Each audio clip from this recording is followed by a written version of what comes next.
आपल्याला श्रवण करायचे आहे. सर्वांनी एकाग्राचं सर्वांगाचे कान एकत्र करून कथा श्रवण करायची. महिला मंडळ, पुरुष वर्ग, आज पहिलाच दिवस आहे. या ठिकाणी आपण जी बसण्यासाठी आपण जी जागा निश्चित केलेली आहे, ह्याच जागेवर 7 दिवस आपण कथा श्रवण करायची आहे. आणि घरून येताना आपलं आसन बसण्यासाठी आणायचं. सर्वांना विनंती आहे बरं का. तुम्ही आज ज्या या मॅटवर बसलेले आहे, ही मॅट उद्या एखाद्या लग्नात आहे, कोणाच्या दसकिऱ्याला आहे, कोणाच्या श्राद्धाला आहे, कोणाच्या कोणत्या कार्यक्रमाला मॅट आहे सांगता येते. पण आपलं आसन घरचं एक चित्ताने श्रवण करून आपलं आसन घरून घेऊन यायचं प्रतिदिनी. आणि जी जागा आता तुम्हाला मिळेल त्या जागेवर बसून रोज नित्य नेमाने त्या ठिकाणी बसून ही कथा श्रवण करायची. मंगलमय कथा आहे, पावनमय कथा आहे. अनेक कथेसाठी सर्व काही गुरुजन मंडळी, आता गायक वादक शिंतवाले येणार आहे. रस्त्यात काही अडचण आली त्यांना थोडं उशीर येणार आहे. म्हणून सुंदर आयोजन नियोजन या ठिकाणी आहे. या सप्ताहाचे सर्व काही स्मशान, हनुमान मंदिर, कैलासनगर, संजयनगर, छत्रपती संभाजीनगर, मनोज गुरुजी कुलकर्णी आहे, दामोदर त्या ठिकाणी आमचे दामोदर सोनने आहे, छगनलाल बाहेती आहे, आमचे देशमुख काका, यांच्या सर्वांच्या आयोजनातून ही सुंदर रामकथा, सुंदर सिस्टीम या ठिकाणी आहे. आणि वागचौरे सुंदर या ठिकाणी बाल कलाकार आलेले, पैठणून या ठिकाणी विद्यार्थी आलेले आहेत. सुंदर यूट्यूब चॅनल, धार्मिक व्हिडिओ जयस्वाल बंधू या ठिकाणी आलेले आहेत. पिता पुत्र जोडी आलेली आहे. आता माझी कथा कुठपर्यंत आता काय माहिती नाही का. सुंदर आलेले स्वागत त्यांचं या कथेला आल्या. पावनमय कथा, अमृतमय कथा, मंगलमय कथा आहे. ऐका, आपल्या जीवनाचे लक्ष्य काय आहे माणसाला माहित नाही. आणि जीवनात माझे खरे कर्तव्य काय आहे, मला काय केलं पाहिजे आणि काय करीत आहोत या गोष्टीचे ज्ञान माणसाला नाहीत. या गोष्टीचं ज्ञान व्हावं याच्यासाठी श्रवण करायचे. याचं नाव आहे रामकथा. कथा ही त्रेतायुगातली आहे आणि आपण श्रवण करतो कलियुगामध्ये. ध्यानात ठेवा, कारण कथा ही कधी ताजी असते, नवी असते. आणि ती कथा कधीही शिळी होत नसते, जुनी होत नसते, ती कधी विटत नसते. आणि ज्ञान कधी विटत नसते. मला सांगा, रातची भाजी आपण सकाळी खाऊ शकत नाही. एक वर्षभर वापरलेला शर्ट पुन्हा वापरू शकत नाही. कालचा वाचलेला पेपर आज वाचू शकत नाही. वाचू शकतो का? पण त्रेतायुगातली कथा मागेही नवीनच आहे, आजही नवीनच आहे आणि पुढेही राहणारच आहे. हिला पावनमय श्री राम कथा म्हणतात.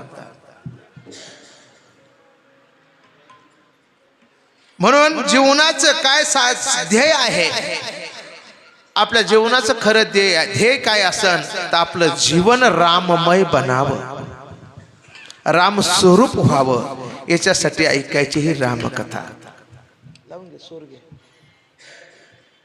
ज्ञान माणसाला नाही, माझ्या जीवनाचं ध्येय काय आहे आणि मी कुठं चाललोय हे माणसानं निश्चित केलं पाहिजे.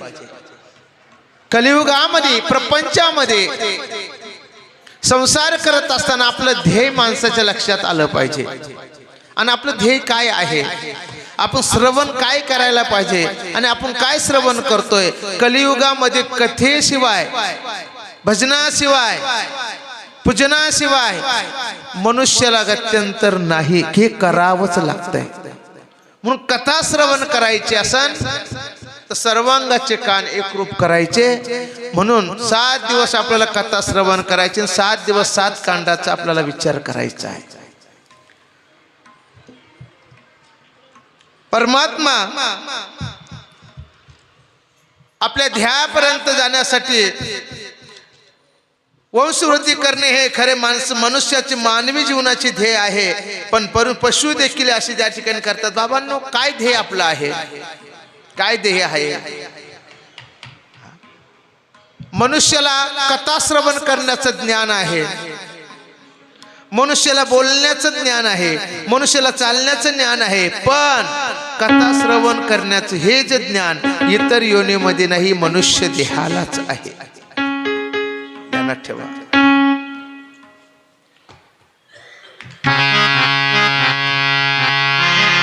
म्हणून ही रामकथा, पावनमय कथा आपल्याला श्रवण करायची आहे. का? याच देही घडे देवाचे भजन, अनेक हे ज्ञान नाही कोणी. मनुष्य योनीच कथा श्रवण करू शकतो, मनुष्य योनीच भजन करू शकतो, मनुष्य योनीच पूजन करू शकतोय, मनुष्य योनीच हा मंदिरात येऊन बसू शकतो, इतर योनीला हे ज्ञान नाही. म्हणून पावनमय रामकथा ही मनुष्य योनी यांना श्रवण करण्यासाठी आहे, पावन करण्यासाठी आहे, समाधान मिळवण्यासाठी ग्रहण करायची ही रामकथा. का ग्रहण करायची महाराज, का श्रवण करायची, काय याच्या मागचे ध्येय आहे? अचरणीय जीवन कसं बनवायचं, कसं मरावं याच्यासाठी ऐकावं भागवत, कसं जगावं याच्यासाठी ऐकायचे रामायण कथा. प्रपंच कसा करावा, या प्रपंचामध्ये नातेसंबंधांना प्रेमदायी कसं करावं, भावाने भावाशी, पत्नीने पतीशी, आईने मुलाशी, मुलाने आईशी आज्ञा कशी पाळावी आणि या प्रपंचामध्ये भाव संबंध टिकून कसा ठेवावा. कारण एका घरात एकाच घरात माणसाचे सारखे विचार नाही. आहे का विचार सारखे? नाही. बघा तुम्ही, एकाच घरामध्ये विचार चांगले पाहिजे, याच्यासाठी घरातला कर्ता पुरुष चांगला पाहिजे का नाही? मला सांगा, महादेवाच्या घरामध्ये सर्व काही व्यवस्थित आहे, पण त्यांची वाहनाची बरोबरी होती का? महादेवाचं वाहन काय? नंदी. आणि पार्वतीचं वाहन काय? काय वाहन? महादेवाच्या गळ्यात काय? वासुकी साप. महादेवाचा पुत्र गणपती, याचं वाहन काय? उंदीर. यांचं तरी एक आहे का? बघा, पार्वतीच्या वाघाची नजर नंदीवर आहे, महादेवातल्या गळ्यातली सापाची नजर गणपतीच्या वाहनावर उंदरावर आहे. कार्तिक स्वामीचं वाहन गरुड आहे, गरुडाची नजर सापावर आहे. कस काय जमत? पण यांचा रिंग मास्टर चांगला आहे, करता पुरुष चांगला असलं हे किती बी काय. तसं आचरण आपलं शुद्ध आहे. आचरण शुद्ध करण्यासाठी प्रभू रामचंद्राचं आचरण जर केलं तर आपला प्रपंच व्यवस्थित चालतोय. आईने मुलाशी, भावाने भावाशी, पतीने पत्नीशी, मुलाने वडिलाशी कसं वागावं याच्यासाठी श्रवण करायचं ही राम. आजपासनं आसन आणायचं, आपली आपली जागा एक निश्चित करायची. ज्या जागेवर आज बसले तीच जागा शेवटपर्यंत सोडायची नाही. म्हणून रामकथा पावनमय करणारी आहे. म्हणून सर्वांनी सर्वांगाचे कान करून एकदा भजन करा त्या ठिकाणी. रघुपती राघव राजा राम पतित पावन सीता. रघुपती राघव राजा पतित पावन सीता. रघुपती राघव राजा राम पतित पावन सीताराम. रघुपती राघव राजा पतित पावन सीता. पतित पावन सीताराम पतित पावन सीताराम. पतित पावन सीताराम पतित पावन सीताराम. पतित पावन सीताराम पतित पावन सीताराम. पतित पावन सीताराम पतित पावन सीताराम. रघुपती राघव राजा राम पतित पावन सीताराम. रघुपति राघव राजा राम पतित पावन सीताराम. बोलो राम राम राम बोलो श्याम श्याम श्याम. हो राम राम राम बोलो श्याम श्याम. राजा राम राम राम राम राम सीता राम राम राम राम राम. राजा राम राम राम सीता राम राम. राजा राम राम राम राम सीता राम राम राम. राजा राम राम राम सीता राम राम. राजा राम राम राम सीता राम राम. राजा राम राम राम सीता राम राम राम. राजा राम राम राम सीता राम राम राम. राजा राम राम राम सीता राम. राजा राम राम राम सीता राम राम राम. राजा राम राम राम सीता राम राम. प्रभु रामचंद्र भगवान की जय. म्हणून ही कथा कोणत्या युगातली कथा आहे? किती युग आहे? 4 युग आहे. कृतयुग, त्रेतायुग, द्वापारयुग आणि हे कलियुग. थोडं बारकाईने ऐका. रामकथा सुरुवातीपासून समजली पाहिजे, कळून घेतली पाहिजे. आज कथा सांगणारे भरपूर आहे, पण समजून सांगणारे कमी. अंतःकरणात आपल्याला तो विचार स्फुरला पाहिजे. कथा काय, कथा कुठून सुरुवात झाली आणि कोणत्या त्या ठिकाणी कोणत्या दिवशी कथेचा या ठिकाणी सांगता होणार, कशी प्रारंभ झाली, हिचं नियोजन काय, प्रयोजन काय, पूर्वपीठिका काय, ही माणसाच्या ध्यानात बसली पाहिजे. म्हणून कृतयुग, त्रेतायुग, द्वापारयुग आणि कलियुग. आपण ऐकतोय हे कलियुग आहे. आणि कथा ही माधव पार्वतीचा संवाद या ठिकाणी आहे. आणि ही कथा महादेवजीने पार्वती मातेला त्रेतायुगामधली ही जी कथा आहे, ही कथा आज आपल्याला श्रवण करायची आहे. कृतयुग आहे. आणि कृतयुग कशाला म्हणतात की बाबा शिव म्हणाले कृतयुगामध्ये 3 देवांनी कृत्य केले. किती देवांनी? 3 देवांनी कृत्य केली. आणि ते मी एकत्र केले ते रूप कार्यास आले, त्या देवाने कृतयुग असे नाव केले. म्हणजे 3 देव एकत्र आले. कृतयुगाचे संवत्सर 17,28,000 ही कृतयुगाची आयु मर्यादा आहे. किती? 27 लक्ष बर का. 17 संवत्सर 17,28,000. 17 लक्ष म्हणजे 17,28,000 वर्ष त्या कृतयुगाचं आयुष्य होतं. ध्यानात ठेवा. आणि मग कार्तिक शुद्ध नवमी हस्त नक्षत्र आदित्यवार या पवित्र दिने या कृतयुगाचा संचार झाला. म्हणजे ते कृत्य त्या ठिकाणी प्रारंभ झालाय.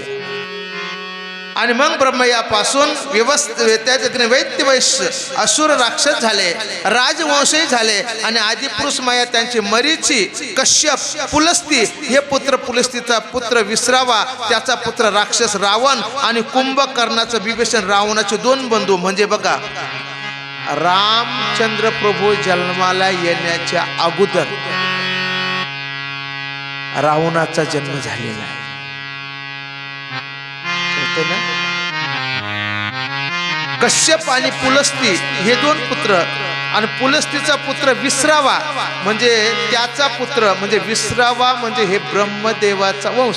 ब्रह्मदेवापासून विसरावा हे ऋषी जन्माला आले आणि ते विसरावापासून रावण जन्माला आले. म्हणजे त्या ठिकाणी वंश परंपरा ही कृतयुगातली सांगायला लागली.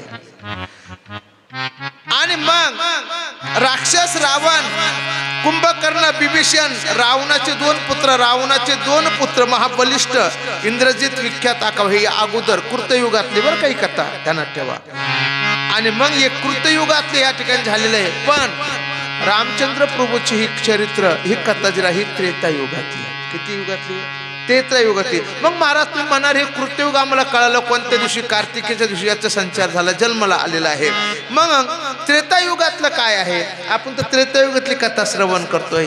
मग त्रेतायुगामध्ये सांगितलेलं आहे महाराज, वैशाख शुद्ध तृतीया अर्धा नक्षत्र गुरुवार या दिवशी त्रेतायुगाचा प्रारंभ झाला. कोणत्या दिवशी?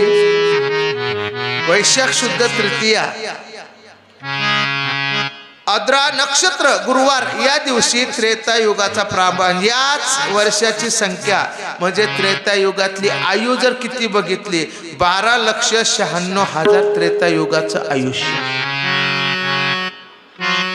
किती लक्ष? 12,96,000 त्रेतायुगातले या ठिकाणी आयु मर्यादा आहे. या त्रेतायुगात दैत्यांच्या वधार्थ श्री हरीने 3 वेळा अवतार घेतले. किती वेळा?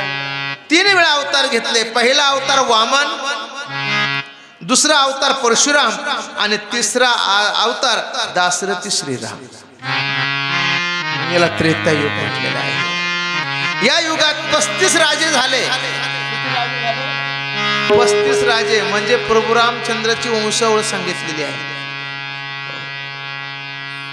35 राजे म्हणजे पृथू, त्रिशंक, हरिश्चंद्र, रोहिदास, अमरीश, चंडघंड, हिजवा, धुंदू, मार, सगर, अशुमान, सुमंत, कुमार, लवस्पती, पुढे शुक्रमा, नळू, नर, क्षमधान्य, दिवानक आणि असे पुढे वंशावळ म्हणजे 35 राजे त्रेतायुगामध्ये जन्माला आलेले आहे. आणि त्यापासून पारिजातक त्यांचा शंखनाद, चंद्रवा, पुढे वीरसिंह त्यांचा त्या ठिकाणी जन्म झालेला आहे. असं करत करत सूर्यग्रह म्हणजे 32,000 या त्रेतायुगात जर बघितलं ना आपण की एकापासून एक जन्म सूर्यवंशी झाले. आणि पुरुषाची उंची त्यावेळेस होती 14 तास होती. आता आहे का तेवढी? आता तर पुढं संत म्हणतात मनुष्य हरभराच्या झाडाखाली बसणार आहे. मला सांगा, हरभराचं जे झाड असतं ते केवढं असतं? हा, या बिल्डिंग एवढं पुढं येणार आहे छोटस असतं नाही का? तू घाटे खाते का हरभऱ्याचे? छोटस आहे हे पुढे येणार आहे. पण त्या त्रेतायुगामध्ये महाराज म्हणतात मनुष्याची जर उंची बघितली की त्या ठिकाणी सांगितलं पुरुषाची उंची 14 ताल असून क्षत्रियांचे बळ 21,000 हत्तीचे होते. मनुष्याचं किती बळ होतं त्रेतायुगामध्ये? 21,000 हत्तीचं बळ होतं. पुरुषाची उंची 14 ताल होती, 21,000 हत्तीचे बळ होते आणि सूर्यग्रहणे 32,000 व चंद्रग्रहणे 36,000 होती आणि 1000 वर्षापर्यंत बालके स्तनपान करत होती. आज आहे का तसं? आज तर महिलाला सौंदर्य जाण्याच्या भीतीने मुलाला पाचच सुद्धा नाही, स्तनपान सुद्धा करत नाही. आज जर बघितलं 1000 वर्ष मुलाला त्यावेळेस त्रेतायुगात मला स्तनपान करत होत्या. 1.5 महिन्याने भोजन करत असे आणि आहार त्यांचा होता 12.5 मनाचा आहार होता त्रेतायुगात. किती 12? 1 मन म्हणजे किती किलो? जुने लोक काका किती किलो 1 मन म्हणजे? 40 किलोचा 1 मन. तर असा आहार म्हणजे किती होता त्यांचा माहिती तुम्हाला? 12.5 मनाचा आहार 1.5 महिन्याने भोजन करायचे. सांगा आता, हे त्रेतायुगातलं चाललंय आपलं. आणि स्त्रियाने स्वभ्रतार दृष्टीने पाहताच गर्भरहत त्या ठिकाणी होत असे आणि मातृपितृ भक्तिवान असून पुण्य 15-20 होते. स्त्रिया पतिव्रता धर्म पाळीत होत्या आणि भ्रातार भक्ती सदा करीत असत म्हणून 3 पात असत आणि ब्राह्मणांना मोठा मान मिळत असे. हे होतं त्रेतायुगातलं. आणि आपण कथा ग्रहण करतो ही त्रेतायुगात.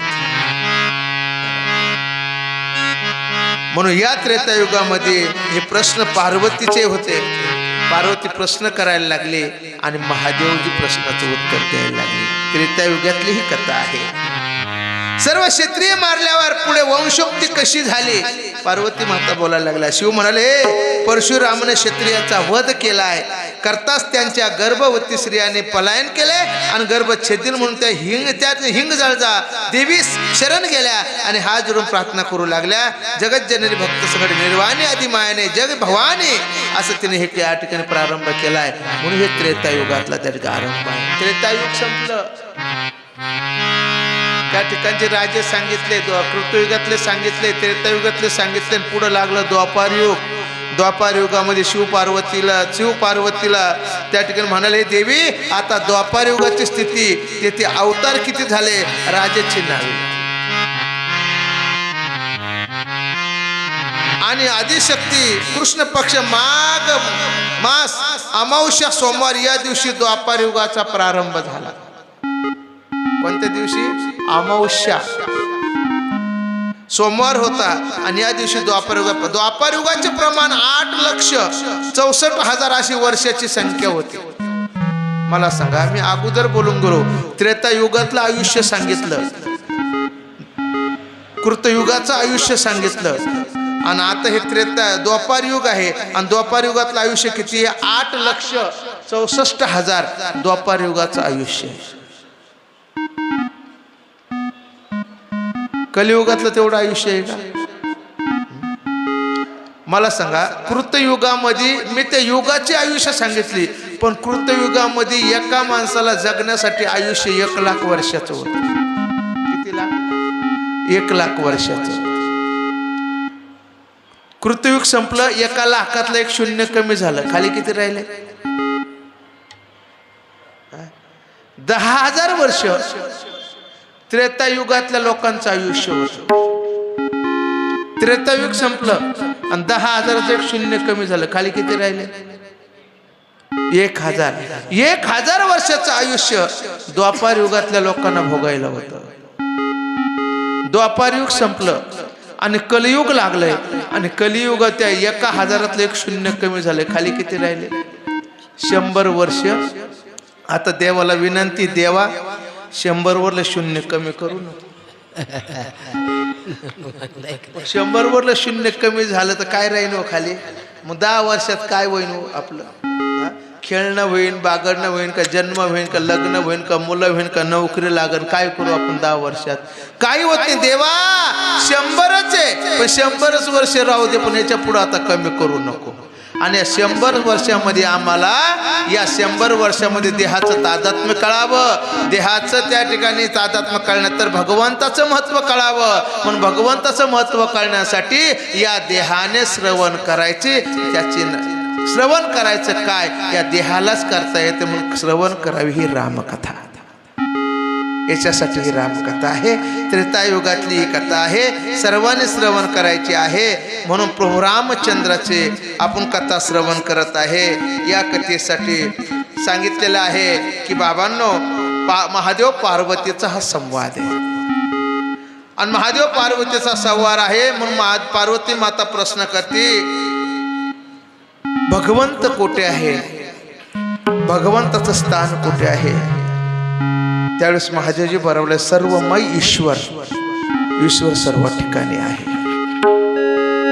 त्रेतायुगातच नाही, चारही युगामध्ये तो भगवंत आहे. तो कुठे नाही असं मला सांग.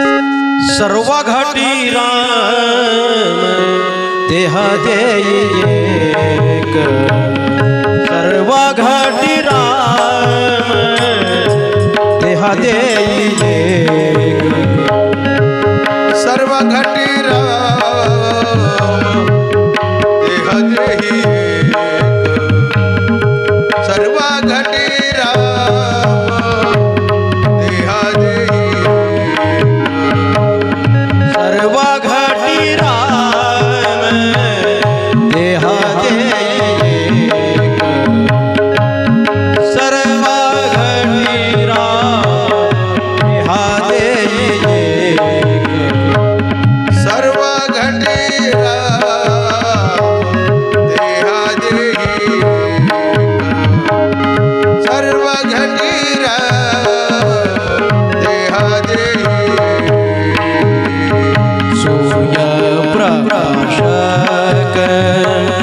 सूर्य प्रकाशक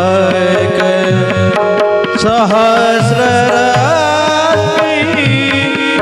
हरि मुखे मना, हरि मुखे मना, हरि मुखे मना, हरि मुखे मना.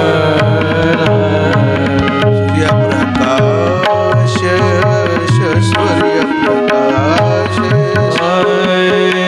सहस्र हरि मुखे मना, हरि मुखे मना, हरि मुखे मना, हरि मुखे मना.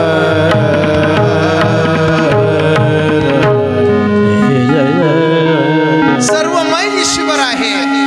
तुम्ही मंदिरात दर्शनासाठी जाता हे ठीक आहे, परंतु मंदिर दर्शन झाल्यावर, मंदिरात दर्शन झाल्यावर तुम्हाला परमात्म्याची भक्ती प्राप्त झाली अशी मानत नाही. पण कित्येक जण रोज एकदा मंदिरात जाऊन दर्शन करतात आणि असे मानतात की आम्ही दर्शन करून आलो. पण कित्येक जण दर्शनासाठी मंदिरात 2-3दा जातात, नंतर त्यांना असा अभिमान वाटतो की आम्ही तर रोज 2-3 तास दर्शन घेतो. अभिमान नाही, भगवंत सर्व त्या ठिकाणी ईश्वर जगतमय आहे. पण माणसाने असं म्हणू नये, कारण क्षणोक्षणाला त्याची नजर आपल्यावर आहे, पण आपली नजर त्याच्यावर आहे का? दिवसातून त्याची नजर आपल्यावर आहे, आपली नजर त्याच्यावर आहे का? तो काय पाहत नाही? सर्व पाहतो. पाहतो का नाही? सर्व पाहतो. आपण किती वेळा पाहतो त्याला? आपण तर आपल्या प्रपंचामध्ये गुंतलेलो आहोत. विषय अंध झाला जीव, प्रपंच गुंतला असे पाहे. विषय अंध झालेला आहे. महाराज म्हणतात विषयामुळे आपल्याला भगवंताचा विसर पडलाय, आणि तो भगवंत आपलं सर्व काही आपले त्याने काय कमी केलेलं आहे? विषय ओढी भुलले जीव, हा विषय ओढी भुलले जीव, शेवोडी भुलले जीव, शेवोडी भुलले जीव. आता याची कोण करील कीव, आता याची कोण करील कीव. विषय ओढी भुलले जीव, विषय ओढी भुलले जीव, शेवोडी भुलले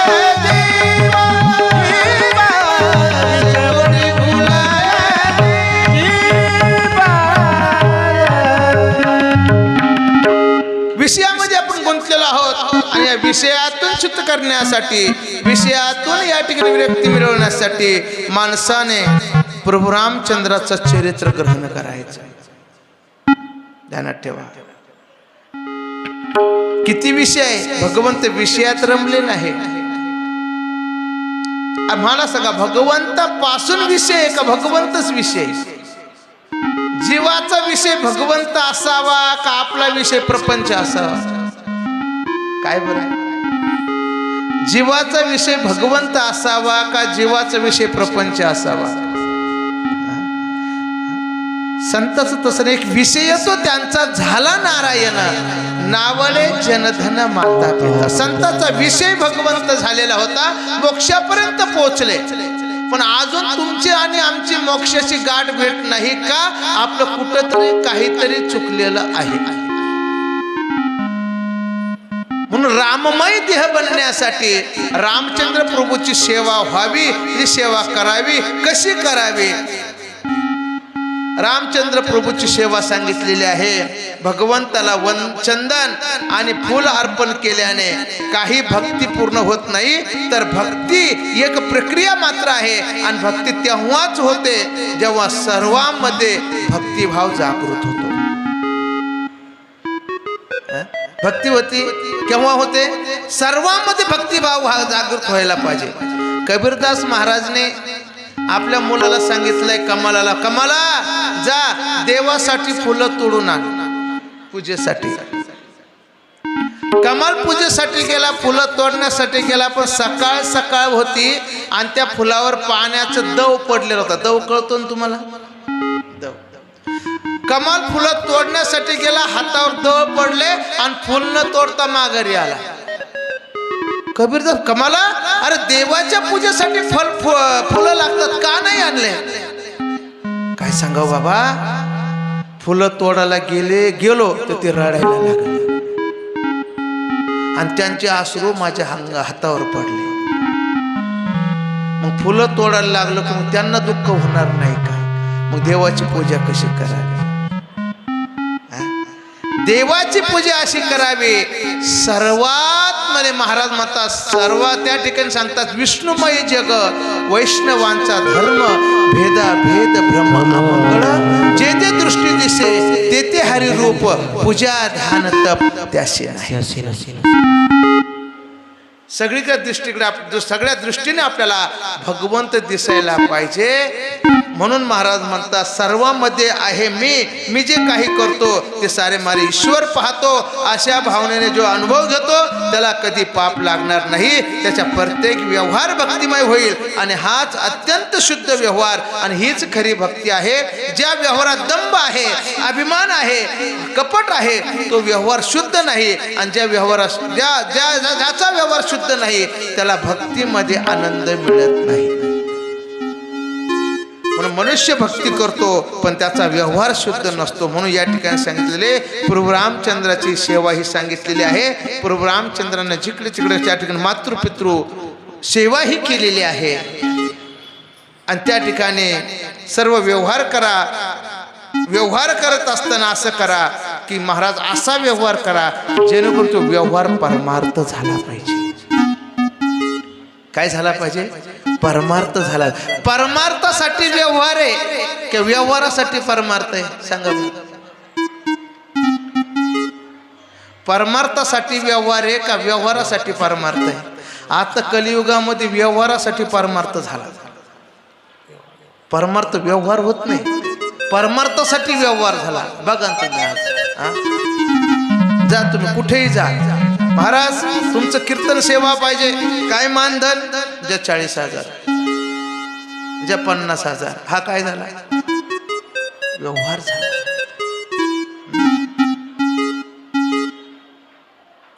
गरजेपुरतं पाहिजे. मागणे लई नाही देवा, पोटापुरते दे. पण आपला व्यवहार चुकलेला आहे. आज या कलियुगामध्ये व्यवहार इतका चुकला आहे. कोणतंही कार्य जर करायचं असेल तर लाभासाठी कार्य केलं जातंय. कशासाठी? काही गोष्टीत लाभ पाहिजे आणि लाभ असला तर तुम्ही आम्ही करू, लाभ नसला तर करू का? आता मी कथा तुम्हाला सांगत, तुम्ही माझं भले पॉकेट मिळालं असून तुम्हाला काही कारणास लाभ पाहिजे ना. लाभाशिवाय आता तुम्ही कथा ऐकणार तुम्हाला काय लाभ आहे? काय लाभ आहे बरं सांगा महिला मंडळ? तुम्हाला प्रभू रामचंद्राचं चरित्र ऐकायला मिळेल, लाभ आहे. मी तुम्हाला कथा सांगत आहे, मला काय लाभ आहे? मला सुद्धा श्रवण घडतंय, मला सुद्धा ही कथा ज्ञान होते, मला सुद्धा लाभ आहे, भजनाचा लाभ आहे. लाभाशिवाय नाही ना. आज जर तुम्हाला सांगितलं सगळं स्मशान मारुती मध्ये श्रवण करण्यासाठी आलेल्या, कथा श्रवण करण्यासाठी आलेल्या महिला मंडळीला एक सूचना आहे. कथा संपल्यानंतर हरिभक्तपरायण पोपट महाराज यांच्या घरी सर्व महिलांनी स्पेशल चहा पिण्यासाठी येणे. किती महिला येतील? कोणीच येणार नाही. माय तिकडे एवढ्या लांब जायचं, इथं तर आपल्या घरी चहा करून पिऊ. इथं आपल्याला आमचं स्मशान मारुती मंडळ चहा पाचतं, तिथं काय जायचं? आणि मी जर म्हटलं कथा झाल्यानंतर पोपट महाराजांच्या घरी महिलाला 5 ग्रॅम सोन्याची नथ आणि पुरुषाला 5 ग्रॅम सोन्याची अंगठी, रांगच लागल का? असं फायद्यासाठी सगळे आहे ना. फायदा काहीतरी असायला पाहिजे, काहीतरी. म्हणून कथेचं काय? कथेमध्ये श्रवण आहे, मनन आहे, निधिध्यासन आहे. कसं वागावं, कसं बोलावं, कसं या ठिकाणी सेवा करावी, आईच्या शब्दात कसं राहावं, मुलाने आईवडिलाची आज्ञा कशी पाळावी, भावाने भावाशी कसं राहावं, याच्यासाठी श्रवण करावी ही रामकथा. बघा, भावाचं ते भावाचं आणि भावाचं तेही आपलंच, माझं तेही माझंच आणि भावाचं तेही माझं, याला म्हणतात महाभारत. याला काय म्हणतात? महाभारत. पण भावाने भावाशी भावाचं दुःख वाटावं, एकमेकाने दुःख. महाराज सांगतात भावाने भावाचा संबंध या कथेमध्ये चांगला घडवून दिलेला आहे. आज भाऊ भावासंग बोलत नाही. बघा तुम्ही आज किती काय आहे, वैरी झालेले आहे, एकमेकाला बोलत नाही का? ते हितभर तुकड्यासाठी, जमिनीसाठी वाद झाले, कुऱ्हाडीने मारहाण होते का? भावाभावात प्रेम राहिलेलं नाही. पण सांगते रामायण कथा सांगते की भावाने भावाचं प्रेम, भावावर केलेलं प्रेम, भावाने केलेली भावाची सेवा. अरे भावाने भावाचा पत्नीचा त्याग करावा, भावाने राज्याचा त्याग करावा, भावाने सर्व कुटुंबाचा त्याग करावा, आईचा त्याग करावा. याला म्हणतात भाऊ भावाचे संबंध प्रेमाचे.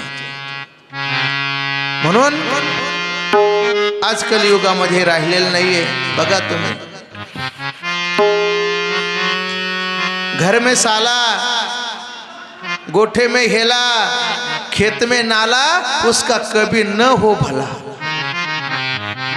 पण गोठे में गाई, घर में माई, शेत में भाई, उसकी क्या देखना कमाई. काय कमाई पाहिजे? मग भावाचं प्रेम आहे, याच्यासाठी श्रवण करायची ही रामकथा आहे. म्हणून प्रभू रामचंद्राचं प्रेम सांगितलेलं आहे. ते प्रेम त्या ठिकाणी सांगतात महाराज की बाबांनो, प्रभू रामचंद्राचे प्रेमाची स्थिती म्हणून या काय वर्णन करावं. महाराज म्हणतात तस्मात् शास्त्र प्रमाण ते कार्य व्यवस्थितो ज्ञात्वा शास्त्र विधानोक्तम कर्म कर्मो कर्तुर्मी हर्षी. महाराज या गीतेमध्ये सांगतात की आपल्या कर्माला चुकायचं नाही. मग श्री रामचंद्राची मातृपितृभक्ती या ठिकाणी सांगतात. किती मातृपितृभक्ती प्रभू रामचंद्राची होती. रामाची मातृपितृभक्ती अलौकिक आहे. श्री राम माता पित्याचे अनन्य भक्त आहेत. आणि श्रीराम नियम, त्याचे श्रीरामाचा नियम होता की दररोज माता पित्याला नमस्कार करायचा आणि त्यांच्या आज्ञात राहायचे. ऐका, अगोदर प्रभू रामचंद्राची मातृपितृभक्ती ऐका काय आहे की रोज नमस्कार केल्याशिवाय प्रभू रामचंद्र बाहेर निघत नव्हते. रोज घेण्यासारखं आहे का नाही? आज आपण घरातून निघताना किती आपली मुलं आपले दर्शन घेऊन बाहेर निघतात का? निघतात. अहो दर्शन तर सोडा, ही कथा ऐकण्यासाठी सुद्धा मुलं नाही इथं. आपणच आज मुलं काय किती करत असेल हे आपल्याला माहिती का? संस्कार करण्यासाठी. आज कलियुगामध्ये असं झालेलं आहे, मनुष्य इतका काही बेईमान झाला, हा उगवत्या सूर्याला नमस्कार करतो, मावळत्या सूर्याला नमस्कार करतोय, पण चालतं बोलतो दैवत आई वडील आपल्या घरात याला नमस्कार करत नाही. करतोय का? आणि वास्तविक पाहता, अरे तू कथा सुद्धा ऐकू नको, मंदिरात सुद्धा जाऊ नको. अरे जे फळ मंदिरात जाण्याने मिळतं तेच फळ आईच्या चरणात आहे, वडिलाच्या चरणात आहे. पण आता माहिती आहे कोणाला आहे? माऊली वर्णन करतात, सकळ तीर्थाची धुरे जी एका माता पिता, सकळ तीर्थाचं जे धूर आहे ते आई वडिलाचे चरण आहे का नाही? घेतात का दर्शने? प्रभू रामचंद्रांनी आदर्श घालून दिलेला आहे. आई वडिलांना नमस्कार करत त्या ठिकाणी केल्याशिवाय बाहेर निघत नव्हते. एका बंधूस विचारले की तुम्ही आम्हा चरण स्पर्श करतात आहात, पण घरातल्या वृद्ध मातेच्या चरणांना प्रणाम करता की नाही? त्याने उत्तर दिले, पूर्वी चरण स्पर्श करत होतो, पण BA पास झालो तेव्हापासून सोडून दिलं. मुलं लहान असतात तेव्हा पाया पडतात. कोणी महाराज आले की या बाळू बा महाराजाचं दर्शन घे, लगे आईचं बघून आजीचं बघून मुलं दर्शन घेतात. पण तेच मुलं मोठं झाल्यावर दर्शन घेतात का? विसरून जातात. नोकरीला लागले की पुन्हा खाली वाकणंच नाही. म्हणून हे शिक्षण काय कामाचे आहे, जे प्राप्त केल्यावर आई वडिलांना नमस्कार करण्यात, आई वडिलांची सेवा करण्यामध्ये संकोच वाटत असेल, यापेक्षा मूर्ख राहण्यात काय वाईट आहे. म्हणून विद्वान तर असा असावा की भगवंताबद्दल प्रेमभाव जागृत होईल, धर्मावर विश्वास वाढेल आणि आई वडिलांची, समाजाची, देशाची सेवा करण्याची भावना जागृत होईल. सर्वाबद्दल सद्भावना दृढ व्हावे. म्हणून आई वडिलांची सेवा करीत नाही ते समाजाची आणि देशाची सेवा करू शकतील का? असे मुलं म्हणून आईवडिलांची सेवा करणारे असावे, त्यांना सात्विक मुलं म्हणतात. आणि असे सात्विक मुलं प्रभू रामचंद्र हे आईवडिलांना नमस्कार केल्याशिवाय बाहेर निघत नव्हते. म्हणून ही आईवडिलांची सेवा आहे. बघा, कित्येक जण आईवडिलांना वंदन तर करतात, पण आज्ञेचे पालन करत नाही. आज समाजामध्ये मुलं काही काही दर्शन घेतात आई वडिलांचं, पण त्यांच्या आज्ञेचं पालन करतात का? पण प्रभू रामचंद्र घेण्यासारखं वंदनही करत होते आणि त्यांची आज्ञाही पाळत होते. आज पाळतात का बरं आज्ञा कोणी?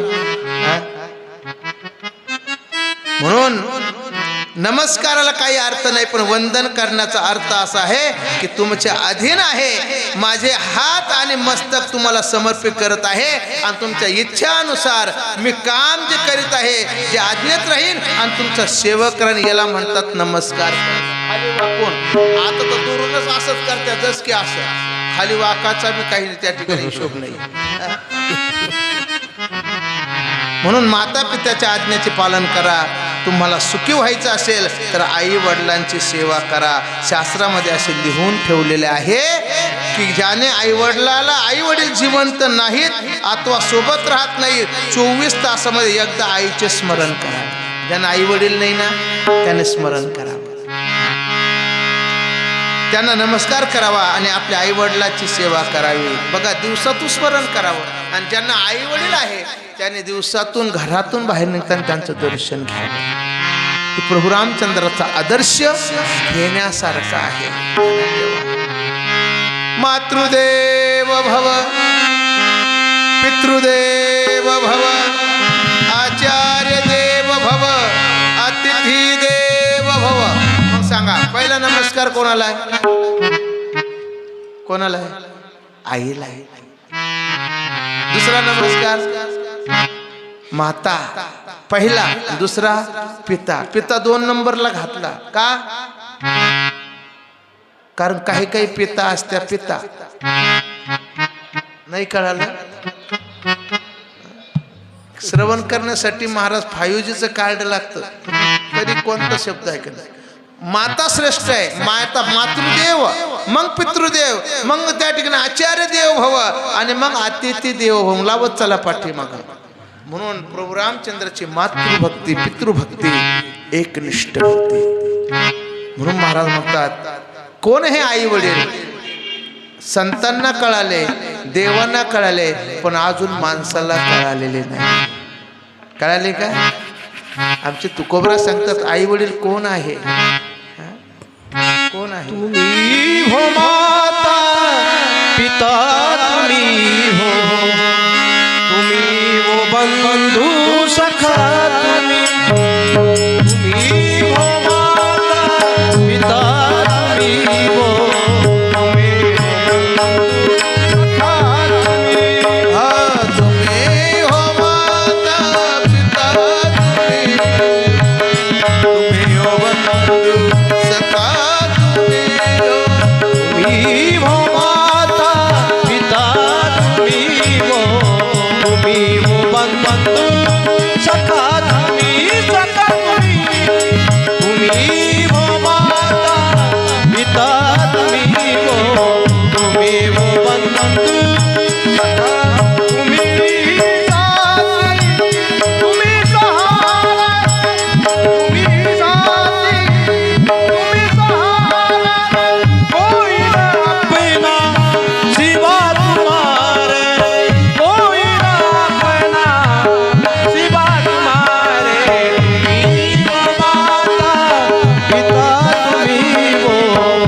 हो बंधू सखा, म्हणजे हा सगळं माते संबंध, संतांनी तर सगळे नाते संबंध लावून दिलेले आहे. भगवंताला सगळे नाते संबंध हो केले. म्हणून कोण आहे? तुका म्हणे माय बापे अवघी देवाची स्वरूप आहे. देवाचं स्वरूप कोण असेल तर आई वडील देवाचं स्वरूप आहे. आणि भगवंत जाणत होते म्हणून रोज त्यांचं दर्शन घेतल्याशिवाय म्हणून हे भगवंताची प्रभू रामचंद्राची मातृपितृ भक्ती या ठिकाणी वर्णन केलेली आहे. आनंद स्वरूप राम अवताराचे हेतू आनंद स्वरूप परमात्मा आहे आणि परमात्मा श्री राम परमात्म्याचे स्वरूप आहे. निराकार आनंदाचं त्या ठिकाणी आनंदच आहे. श्री रामचंद्र प्रगट झाले आहेत. निराकार वस्तू डोळ्याने दिसत नसते, फुले साकार आहे आणि डोळ्याने दिसत असते. म्हणून फुलामध्ये जो सुगंध आहे तो निराकार आहे आणि पेड्यामध्ये गोडवा आहे तो निराकार आहे. पण गोडव्याला कोणताच आकार नाही. म्हणून भगवंत हा सुद्धा निराकार या ठिकाणी सांगितले. रंग नाही, रूप नाही, नाही वर्ण छाया, निराकार निर्गुण तुच्छ रघुराया, असं भगवंताचं स्वरूप आहे. म्हणून ज्ञानी महापुरुष असे मानत असतात की डोळ्यांना पाहण्याची शक्ती ईश्वर देत असतो. म्हणजे फुलाची माळ आहे ही कशी दिसत आहे? डोळ्यामुळे दिसत आहे. परंतु डोळ्याला कधी कधी तोंडासमोर पडलेली वस्तू देखील दिसत नाही. म्हणून या ठिकाणी ओतप्रोत भगवंताचं दर्शन होणं, निराकार प्रभूचं दर्शन होणं. प्रभू रामचंद्राचं एक स्वरूप निराकार आहे आणि मानवी देह धारण करून मानसाने त्या लिलेप्रमाणे कसं वर्तन करावं म्हणून ही रामकथा या ठिकाणी. माणसं सांगतात चिदानंदमय देह तुम्हारी, विगत विकार जान अधिकारी, नरतनु धरई संत सुरकाज, कहू कर युजस प्राकृत राजा. सोन्याचा अलंकार होता. यमाच्या त्यांची सुवर्ण मूर्ती बनलेली होती आणि असे सोन्याच्या मूर्तीमध्ये सोनेच जसे एक रूप सासून भरलेले असतात तसं भगवंत या जगामध्ये रूप या ठिकाणी आहे. एकविध भाव या ठिकाणी सांगितलेला आहे. म्हणून प्रभू रामचंद्राची ही भक्ती आहे आणि या भक्तीला आपण या ठिकाणी प्रणाम करायचा आहे. सीताची पतिव्रता या ठिकाणी सांगितलेली आहे. पतिव्रता सीता पतिव्रता होती, तिची सेवा कशी होती ते सगळं सांगितले. पतिव्रता धर्म पाहाव माझा, सर्व परिपती भोगीचे ओझा. पतिव्रत स्त्रीचं काय लक्षण आहे? पतीची मनोभावाने सेवा करावी हे पत्नीचं त्या ठिकाणी लक्षण सांगितलेले आहे. पतिव्रता पतिव्रतेची लक्षण काय सांगितलेले आहे? पतिव्रता कोणाला म्हणावं? कोणाला म्हणावं? जी पतीच्या मता प्रमाणे वागते, एक शब्दही पतीच्या विरुद्ध वागत नाही, तिला काय म्हणतात? पतिव्रता. पतीला जेव घातल्याशिवाय जेवत नाही तिला म्हणतात पती. पती ड्युटीहून येऊसर ही खाऊन पिऊन मोकळी होती, हिला काय म्हणा.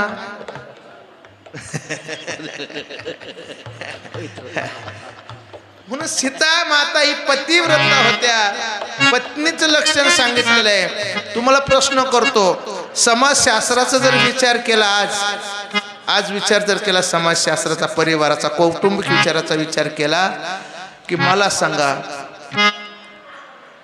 आपलं घरामध्ये मुलांचं समजा एक विचार केला, आईचं प्रेम श्रेष्ठ आहे का पत्नीचं प्रेम? बरं, अगोदर आई आहे का अगोदर पत्नी? तुम्ही मागच्या वर्षी कीर्तन ऐकलं नाही का माझं इथं? हा, अगोदर आई का पत्नी? आई का? बरं, मग आई ही लग्न झाल्यावरच आई बनून येते का नंतर आई होते?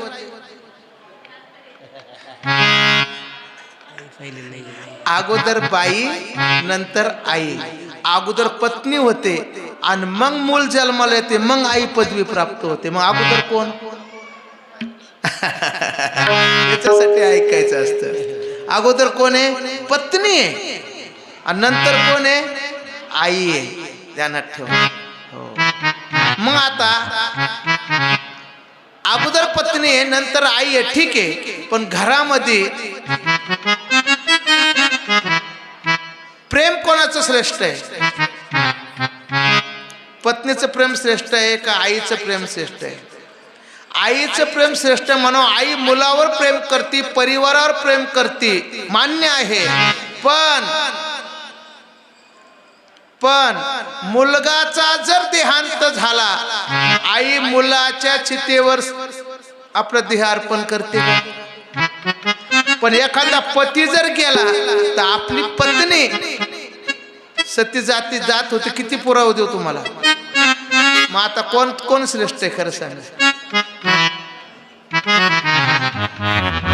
आई कौटुंबिक शास्त्राचा विचार केला तर आईचं प्रेम श्रेष्ठ आहे. पण पती पत्नीचा विचार केला, पत्नी सर्वस्वाचा त्याग करते, गणगोताचा त्याग करते, आईचा त्याग करते, वडिलाचा त्याग करते, भावाचा त्याग करते, सगळ्याचा त्याग करते. एकदा पतीचा स्वीकार केला की त्या पत्नीला पतीशिवाय कोणीच नाही, तिला पतिव्रता म्हणतात.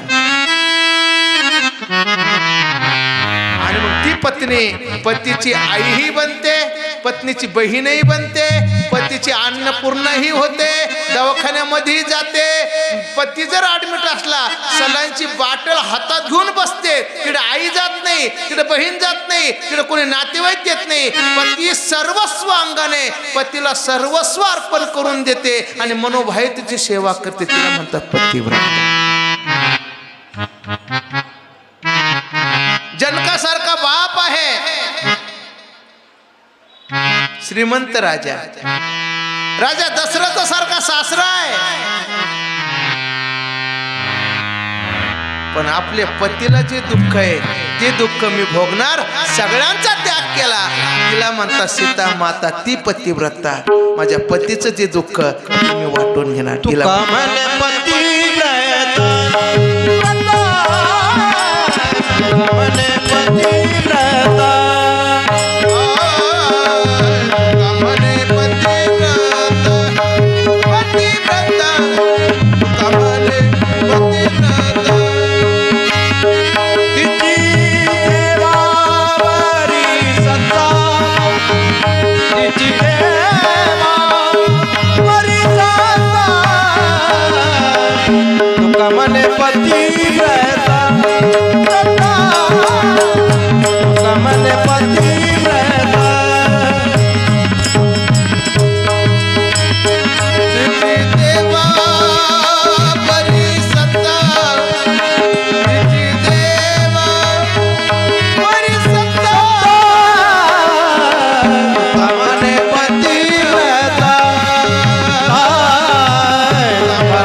सीता मातेचं पातिव्रत्य याचं ग्रहण केलंय, श्रवण केलंय.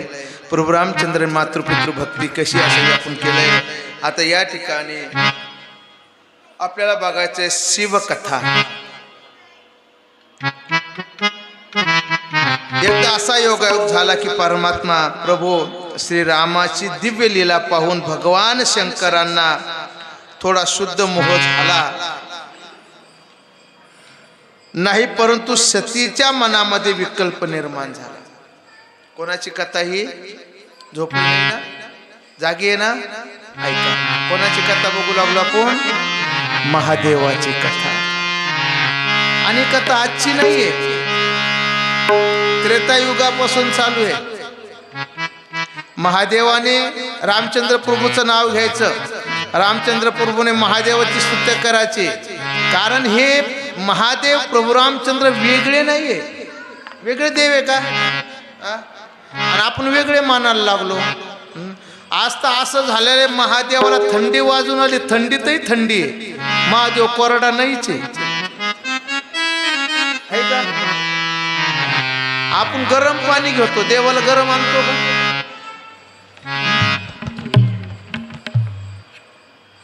त्रेतायुगातली कथा आहे. आमचे संत सांगू सांगू गेले, पण आमच्या संताचा कोणी उपयोग त्या ठिकाणी, उपदेश त्या ठिकाणी कानी मानला नाही, ऐकलं नाही. नामदेव महाराज म्हटले ते महादेव भोळं दैवत आहे, त्याला प्रसन्न करण्यासाठी काय पाहिजे? काही नाही, एक बिल्वदळ, फसाभर पाणी. तेव्हा सांगितलंय. कोणी सांगितलं? नामदेव महाराजांनी. ऐकलं का नामदेव महाराजांनी? पण आज दुसऱ्या देशातील बाबा आला, शिवपुराण सांगून गेला आणि पोत्याने नोटा भरून गेला आणि आपण त्याच्याच मागे लागलो.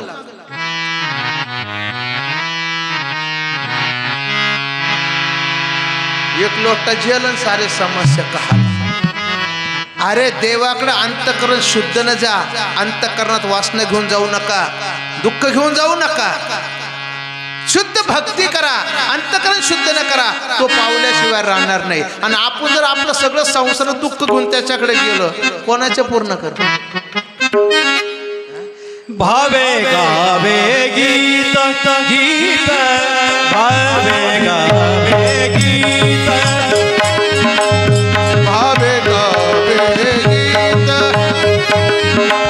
भावे गावे गीत, शुद्ध करोनी या चित, शुद्ध करोनी या चित, भावे गावे गीत, भावे गावे गीत, भावे गावे गीत, भावे गावे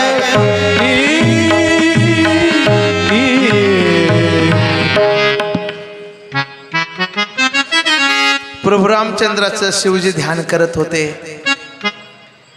ध्यान करता करता करता भगवान शंकर थोडा सुद्धा प्रभू रामचंद्र मोह झाला नाही, किंचितही आला नाही. परंतु सतीच्या मनात विकल्प निर्माण झाला. कोणाच्या? सतीच्या. माणसाचा विकल्प फार असतो. माणसाचा विकल्प जागा व्हावा, तो सात्विक असा का असात्विक असावा? सात्विक असावा. देवाबद्दल विकल्प जागे व्हा. देवाला काय पाहिजे, देवाला काय इच्छा आहे, पूजा कशी करावी, ध्यान कसं करावं, विकल्प चांगला आहे. ऐकावं चांगल्या माणसाचं. पण महादेव आणि प्रभू रामचंद्र वेगळे नाही बरं का, ध्यानात ठेवा. आमच्या जनाबाई वर्णन करतात, दोन्ही देव एक पाही तयाई के तुझे, नाही शिवा रामा नाही भेद, तेही ऐके देव सिद्ध. काय भेद आहे का बरं यांच्यात? काय भेद नाही. पण तुम्ही आम्ही देव वाटून घेतले. काय घेतले? वाटून घेतले. काही शैव्य आहे, काही वैष्णव आहे. जे शैव्य आहे ते भस्म लावतात आणि जे वैष्णव आहे ते गंध लावतात, उभा टिळा. आणि जे शैव्य आहे ते आडवा भस्म लावतात. हे आता देवदेवत वाटण्या झाल्या का तुम्ही आम्ही वाटण्या केल्या? हा? देव एकच आहे पण वाटण्या तुम्ही आम्ही केल्या. बघा तुम्ही, दोन मित्र शाळामध्ये एकत्र शिकले, एकत्र चांगल्या मार्काने पास झाले आणि चांगल्या नोकरीला लागले दोघही. पण दोघही वेगवेगळ्या देशामध्ये नोकरी लागल्यानंतर बऱ्याच दिवसानंतर 25-30 वर्षांनंतर एकाच शहरात दोघांची बदली झाली. काय झाली? बदली झाली. पण दोघाजवळ दोन कुत्रे होते. कुत्रे आता बाबा म्हातारे लोक म्हणजे माणसाला सांभाळत नाही, आई वडिलांना सांभाळत नाही, सासू सासरा सांभाळ, कुत्र्याला सांभाळायचं असतं. हे जग असं आहे. अरे कुत्रा कधीही पाळा तू चावल्याशिवाय राहणार नाही, पण आई बापाला फेकून अन्न वाढा आशीर्वाद दिल्याशिवाय राहणार नाही. याला आई वडील म्हणतात. किती जीव लावला. दोघांनी दोन कुत्रे सांभाळले. सकाळीच उठले, त्याने त्याचा कुत्रा सोडला, याने याचा कुत्रा सोडला आणि वॉकिंगसाठी निघाले त्या कुत्र्याला घेऊन सरी. पण गंमत अशी झाली, बऱ्याच दिवसानंतर मित्र डोळ्याला दिसला. तो तिकून आला, हा इकून, अरे मित्रा, अरे बऱ्याच दिवसानंतर भेटलो, शाळा शिकलो, सारखं शिकलो, खेळलो, वागलो, शिकलो, नोकरीला लागलोय, आज 25-30 वर्षानंतर भेटलोय. त्याने त्याचा कुत्रा सोडून दिला, याने याचा कुत्रा सोडून दोघा मित्रांनी गळा भेट घेतली. कोणी? मित्राने. आता ऐका, मित्र मित्र भेटू शकतात पण कुत्रे मित्र होऊ शकत नसतात. मित्र मित्र भेटू शकतात पण कुत्रे मित्र होऊ शकत नाही. होतात का? इकडं मित्र मित्र भेटले, गळा भेट झाली, काय चाललं, इकडं कुत्रे भांडायला लागले. कोण? कळलं मी काय सांगतो? अरे मित्र मित्र एक आहे, त्यांच्यात द्वैत पण नाहीये, शिवा रामा एक आहे, त्यांच्यामध्ये ऐक्यता आहे, पण खाली कुत्रे का भांडतात? कुत्रे कळालं तुम्हाला? हे तुम्ही आम्ही वाटलंय. शिवा रामा नाही भेद, त्याचा भेद नाहीये. म्हणून महाराज म्हणता वाटू नका. अरे रामचंद्र प्रभूला दुःख झालं, रामचंद्र प्रभू महादेवाचा धावा करतात आणि महादेवाला काही दुःख झाले, महादेव रामचंद्र प्रभूचा धावा करतात. मला सांगा, भस्मासूर उलटा झाला आणि भस्मासुराला भस्म दिला महादेवानेच, पण भस्मासूर काय झाला? महादेवावर काय झाला? ज्याने उपकार केला त्याच्यावर काय करायला लागला? अपकार करायला लागला. माणसानं असं करू का बरं? कधी कधीच नाही. एका साधू महात्म्याकडे साधू महात्म्या तपस्याला बसले, ध्यानाला बसले, पण एक उंदराच्या पाठीमागे एक मांजर लागलं. जेच उंदीर थरथर कापत आलं, साधू महात्म्याला बोलायला लागले, महाराज वाचवा, महाराज वाचवा, महाराज वाचवा. साधू महात्म्याला काय झालं? म्हणे मांजर माझ्या पाठीमागे लागलं. काहीतरी, अरे बाबा काही नाही, बस म्हटलं, माझ्याजवळ काही कर नाही म्हटले, महाराज ते मला खाणार. काय करा? साधू महात्म्यानं कमांडूतलं पाणी घेतलं आणि उंदरावर टाकलं, त्या उंदराचा कुत्रा केला. काय केला? कुत्रा. आता काय करण का मांजर? काहीच नाही. आता साधू महात्म्याचा कुत्रा म्हणून लोक यायला लागले, महाराजाचं दर्शन घ्यायला आणि कुत्र्याचं दर्शन घ्यायला लागले. पण त्या कुत्र्या माग एक दिवस लांडगा लागला. काय लागला? लांडगा. साधू महात्मे वाचवा, कुत्रा आला, लांडगा लागला, लागला पाठीमागे लागला, मला खाणार. तो काय करावं? साधू महात्मे पुन्हा कमांडूतलं पाणी टाकलं, त्याला वहाग केलं. काय केलं? आता बघा, विचार करा. साधू महात्म्यानं काय केला? उपकारच केला. पण याने कोणी केलं? बाबा साधू महात्म्याचा वाघ आहे, त्याची पूजा करायची, त्याला मानायचे, त्याला सर्व काही.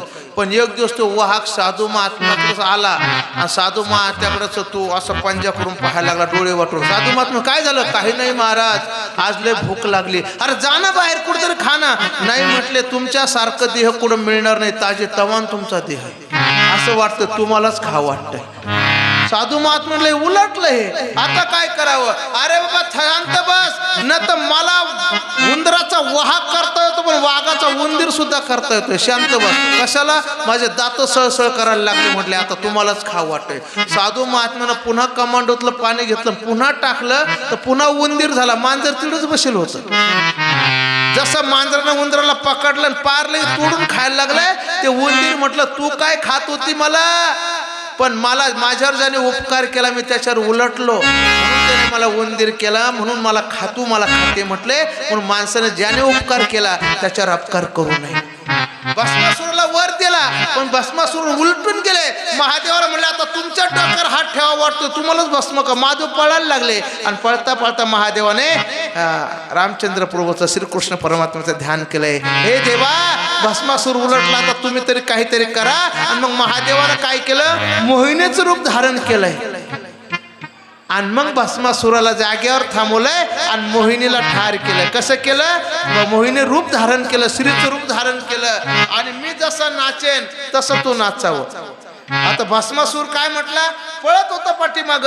भस्मासुराला थांबलं, थांबा म्हणे. कुठं धावतात म्हणे, महादेवाच्या डोक्यावर हात ठेवण्यासाठी. म्हणे काय मिळणार, काय मिळणार म्हणे, त्याचे स्वरूपण पार्वती मिळणार, लग्न करणार म्हणे. पार्वती द्या सोडून, पण मी सुद्धा स्वर्गातून आले, माझ्यासारखी सुंदर स्त्री दुसरी नाही. भस्मासूर म्हणे तुमची वरा संबंधात काय आट आहे, नवरदेव तुम्हाला कसा पास आहे, इंजिनियर पाहिजे, वकील पाहिजे का डॉक्टर पाहिजे, पगार किती पाहिजे. ती मोहिनी रूपामध्ये आलेले भगवंत म्हणे मला पती संबंधात काही आट नाहीये, फक्त जो माझ्यासारखा नृत्य करेल मी त्याच्याच गळ्यात वरमाळा घालेल. भगवंत हुशार होते, चालाक होते, चतुर होते. भगवंताने तेच केलंय, नृत्य करायला सुरुवात केली.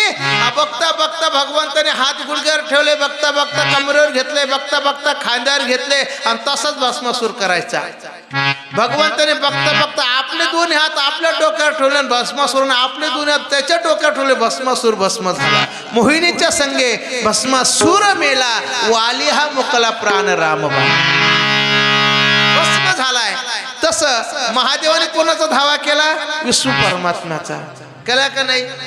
तसं विष्णू परमात्मा सुद्धा कोणाचा धावा करतात, महादेवाचा. म्हणून हे एक आहे, पण आपण काय करतो, भेदभाव करतोय. म्हणून एक आहे म्हणून विकल्प झालाय. त्यांच्या मनात शंका उत्पन्न झाली. निराकार ब्रह्म सर्व व्यापक आहे, ते पुरुषाच्या आकारात श्रीराम कसे असू शकेल. काय म्हटले सती, अगं सते, तुला माझ्या प्रभूची लीला कळणार नाही. रामचंद्र प्रभूची लीला आहे, अपरंपार आहे, तू विकल्प निर्माण करू नका. सती माता म्हटली ते जर दिव्य स्वरूप आहे, रामचंद्र प्रभू आहे, मग ते मानवाच्या रूपामध्ये कसे येऊ शकतील, अशी सती माता बोलायला लागली. पुरुषाच्या रूपात कसे येऊ शकतील. तेव्हा भगवान शंकर सतीला समजवतात, सतीचे मन मानत नाही. श्री शिवाची आणि श्री सतीची ही दिव्य कथा आहे. गोस्वामी तुळशीदास आपल्या रामायणामध्ये शिवजींना वंदन करून शिवकथेचे वर्णन त्या ठिकाणी केलेले आहे. एकदा नारद मुनी विद्याचल पर्वताकडे गेले आणि त्यांना म्हणाले, जगामध्ये, या जगामध्ये सर्वात बलशाली मेरू पर्वत आहे आणि सूर्यनारायण मेरू पर्वताजवळ जात असतात, तुझ्याजवळ कोण येत असते. नारदाची सगळी लीला समाजाला सुखी करण्यासाठी असते. वरवर पाहता असे वाटले नारद मुनी सगळीकडे भांडण लावत आहे. बघत नाही, नारद मुनी पुरी एकच होते. नारद मुनी एकच होते, त्यांना कळलाव्या पदवी होती. काय होती, कळलाव्या पदवी. कुठेही कोण लावायचं कळ, नारद मुनी. आता नारद मुनी पदपदी झाले, कुठेही कळच आहे. कलियुगामध्ये कुठेही कळच आहे, पूर्वी एकच होते. समाजाला सुखी करण्यासाठी वरदान पाहत असते वाटते. मग नारद मुनी सगळीकडे भांडण लावत होते, पण त्यासाठी भांडणामध्ये सुद्धा काहीतरी तथ्य होतं.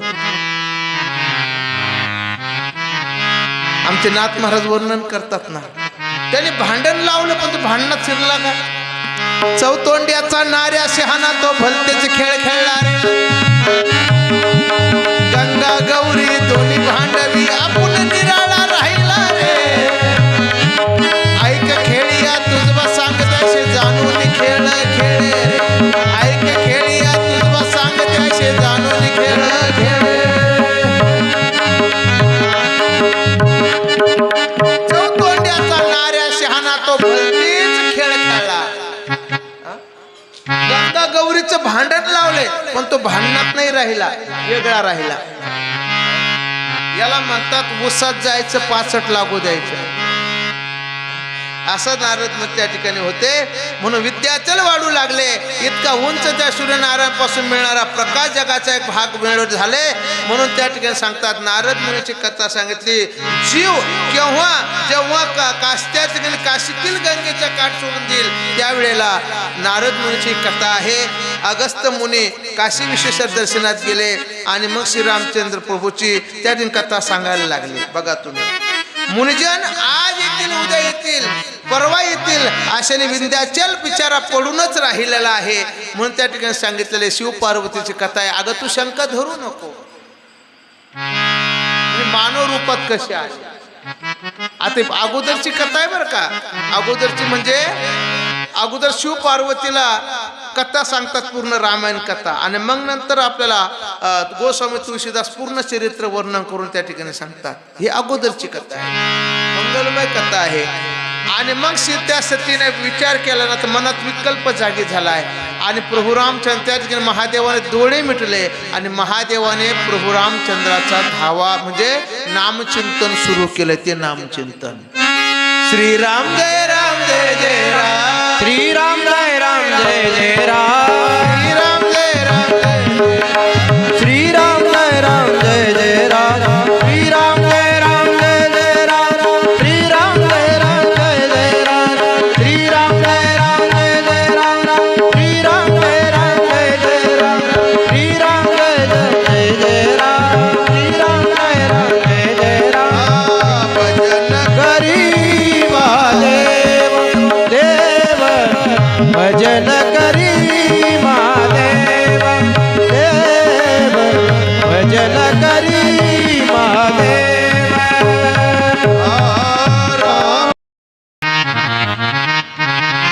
म्हणून विचार आला अंतकरणा, भजन करायला लागले. पण पार्वतीच्या अंतकरणा विकल्प जागे झालाय. हे प्रभू असून मानव देहात कसे. आणि ज्यावेळेस प्रभू सीता मातेचं त्या ठिकाणी हरण झालेलं आहे आणि प्रभू रामचंद्र त्या ठिकाणी हाय सीते करत आहे. आणि अशी अवस्था असताना त्या ठिकाणी प्रभू रामचंद्र आहे. मग त्यांच्या अंतकरणामध्ये माणसाविषयी प्रेम का असावं, प्रभू रामचंद्राची अशी अवस्था का व्हावी असं सतीला वाटायला लागलंय. आणि सती माता म्हटले, आता मी त्यांची परीक्षा घेते. कोणाची? प्रभू रामचंद्राची. परीक्षा कोणाची घ्यावी हो? कोणाची घ्यावी? जो शिष्य आहे त्याची परीक्षा घ्यावी, जो अज्ञानी आहे त्याची परीक्षा घ्यावी. पण जो ज्याच्यापासून सर्व परीक्षा आहे त्याची परीक्षा घ्यावी का? सती माताने प्रभू रामचंद्राची परीक्षा घेण्यासाठी निघाल्या. आणि ज्या ठिकाणी प्रभू रामचंद्र होते ती अवस्था पाहून प्रभू रामचंद्राची अवस्था कशी झाली. हे खगमृग खगमृग वंचर पशु पक्षी झाड फुलं यांना प्रभू रामचंद्र बोलायला लागले. माझ्या सीतेला बघितलंय का? माझ्या सीतेला बघितलंय का? माझ्या सीतेला बघितलंय का? मला सांगा, झाड बोलतात का? फुलं बोलतात का? वेली बोलतात का? पक्षी बोलतात का? प्राणी बोलतात का? बोलतात का? नाही ना. प्राणी बोलत असतो का? पशु होते, पक्षी होते, बोलत नाही. बोलण्याची शक्ती त्यांना नाहीये, स्मरणशक्ती त्यांना, हे ज्ञान त्यांना नाहीये बोलण्याचं. पशु काय पाप पुण्य जाणते, उत्तम मध्यम भोग भोगते, काही एक उपजता मरती, बहिरांध होती पांगुळ मुखी. त्यांना बोलण्यास शक्ती नाही. दगड बोलतोय का? दगडाला बोलायला लागले. माझ्या सीतेला बघितलंय का? माझ्या सीते दगड कुठं का? जडत्व वस्तू कधी बोलत नाही. दगड कधी जागता हलतो का? मुलांना, दगड जागता हलतो का? उठत नाही, बसत नाही, जागता हलत नाही. कोण? दगड. कधी कीर्तनाला येत नाही, कधी कथेला येत नाही. कोण? दगड. कधी भजनाला येत नाही. कोण? कधी घर सोडत नाही. तो कोण? दगड. हा दगड हालचाल करत नाही. दगडाला ही शक्ती नाही. दगड बोलत नाही, प्राणी बोलत नाही, झाड बोलत नाही. आता माईक जड आहे. काय? हा माईक जड आहे. उचलून ठेवला तर बाजूला जाईल, नाही तर सप्ताह संपला तर इटच राहील. कोण? जडाबद्दल चाललाय, जड वस्तू नाही. प्रभू रामचंद्राची अवस्था झाली आणि सती मातेनं बोलायला लागले. आता काय करावं? सती मातेनं सीतेचं रूप घेतलं. जिथं प्रभू रामचंद्र होते तिथे जाऊन उभ्या राहिल्या. प्रभू रामचंद्रांना मान वळून घ्यायची तरी ती समोर जायचं, पुन्हा वळून घ्यायचं, समोर जायचं. बराच वेळा झाल्यानंतर प्रभू रामचंद्र म्हटलं, हे माते तू का आई, तू का आई, तू काई म्हणजे तू इथं कशाला आली, ए माते तू इथं कशाला आली. तेव्हा सती माता खजील झाल्या. वाटतंय मी प्रभू रामचंद्राला समजत होते हे देहावर नाही पण ते पूर्ण देहावर आहे. माते शब्द गौरवला आहे. प्रभू रामचंद्र माते तू का आई, तू काई, ती तुकाई तुळजापूरची तुकाई. उठली ती तुळजापूरची जी तुकाई, ती तुकाई तुळजापूरची झाल्या. आणि मग महादेवाकडे आल्या. कोण? सती माता. आल्यानंतर महादेव म्हटलं, हे सत्य तुला सांगत होतो, बोलत होतो, जाऊ नको, माझे प्रभू देहावर आहे, देहावर आहे ते. आणि तू त्यांची परीक्षा घेतली. काय म्हटले तुला? माते आजपासून तुझं माझं नातं पती पत्नीचं संपुष्टात गेलंय, आजपासून तू माझी आई. पुन्हा डोळे म्हटले महादेवाने आणि प्रभू रामचंद्राचं नामचिंतन सुरू झालेलं आहे. विपरीत झाले तिकडे भगवान सतीचे स्वरूप रूप बदलले असं झालंय. आजपासून काहीच नाही. प्रभू रामच्या महादेवाने डोळे मिटून घेतले आणि पुन्हा प्रभू रामचंद्राचं ध्यान करायला लागले. आता मात्र सती माता बेचैन झाली. आता काय करावं काही सुचेना. मग मात्र पुढं चालून सती मातेचे जे वडील होते, काय नाव सती मातेच्या वडिलांचं? झोपलं तर नाही ना? कोण? महिला मंडळ बोलत चला. दक्षपती. कोण? याने यज्ञाचा कार्यक्रम ठेवलाय आपल्या घरी. मोठा यज्ञ कार्यक्रम ठेवलाय. सगळ्याला आमंत्रण दिलं बरं का, सगळ्याला आमंत्रण दिलं पण जावायला सांगितलं नाही. मला सांगा, आपल्या घरचा काही जर आपला कार्यक्रम असला, आपल्या घरचा काही कार्यक्रम असू द्या, साधं आमरसाचं जेवण असू द्या, पहिला फोन कोणाला करतो? जावयाला. का? जावाई देव घरातला एक देव आहे का नाही? आपला काही असू द्या, बघा ना तुम्ही, काही कार्यक्रम असू द्या नाही का, पूर्वीचे महाराज लोक म्हणायचे नाकातला मोती ठेवी गहाण, राखी जावयाचा मान. पण कोणता जावाई? रोज घरी येणारा तो नाही. आमचे कबीरदास महाराज वर्णन करतात, दूर जावाई देव बराबर, गाव जावाई आधा आणि घर जावाई गधा, जेब चाहे जेब लादा. आमचे पूर्वी म्हणायचे लांबचा जावाई साखऱ्या, गावातला जावाई भाकऱ्या आणि घर जावाई ठोकऱ्या. कुठे कोणता? तसे हे जावाई कोण होते? दक्षपतींचे महादेव जावाई होते. मोठा यज्ञाचं सर्वांना आमंत्रण दिलंय. विष्णू परमात्म्याला दिलंय, वायुदेवाला दिलंय, पवन देवाला दिलंय, इंद्रदेवाला, सर्व देवतांना आमंत्रण दिलंय. पण जावायला आमंत्रण दिलं नाही. आणि सती माता बोलायला लागल्या, ऐकलंय का? माझ्या वडिलांच्या घरी मोठा यज्ञ आहे, मला जायला पाहिजे. हट्ट धरला. श्री हट्ट, बाल हट्ट, राज हट्ट काही केलं चुकत नाही. श्री हट्ट तर फार आहे. महादेव बोलायला लागले, सते आमंत्रण नाही आणि माणसाने आमंत्रणाशिवाय कुठं जाऊ नये. लग्न असू द्या, वास्तुशांती असू द्या, वाढदिवस असू द्या, मुंजा असू द्या, कोणताही घरगुती कार्यक्रम असला तर आमंत्रणाशिवाय जाऊ नये. देवाचा कार्यक्रम असला, रामकथा आहे, सप्ताह आहे, हरिपाठ आहे, कीर्तन आहे, इथं नाही आमंत्रण दिलं तरी गेल्याशिवाय राहू नये. कळतंय ना? हे कळायला पाहिजे. अगं सते आमंत्रण नाही, माझे आई वडील सांगण्यात विसरले असन, त्यांना माहिती आहे माझ्या मुलीला आमंत्रण नाही दिले तरी येणार, गडबड असन, यज्ञाचं मोठं त्या ठिकाणी मोठा यज्ञ आहे आणि त्यांना स्मरण नसन तरी मला जायला हवं. महादेव बोलायला लागले, आमंत्रण नसताना जाऊ नये. तरी सती मातेनं ऐकलं नाही. आणि मग काही 2-4 गण महादेवाने सोबत दिले आणि सती माता ही आपल्या दक्षपती आपल्या वडिलाच्या घरी आलेले आहे. यज्ञ सुरुवात आहे, चांगला यज्ञ सुरू झालेला आहे. आणि मग त्या ठिकाणी आल्यानंतर त्या सती मातेला काहीच मान तिथं मिळालेला नाही. बघा, काहीच मान मिळालेला नाही. तिची अवस्था पाहून तिच्या मनात विकल्प विचार सुरू झाला की बाबा माझ्या पतीला सर्व ब्रह्मांड वंदन करतोय आणि आज त्या माझ्या पतीची निंदा इथं सुरू होत आहे. राजपुत्राला पाहून देवा विसरतो, जय जयकार करतो, परब्रह्म सर्वव्यापी आहे, देह धारण करतो.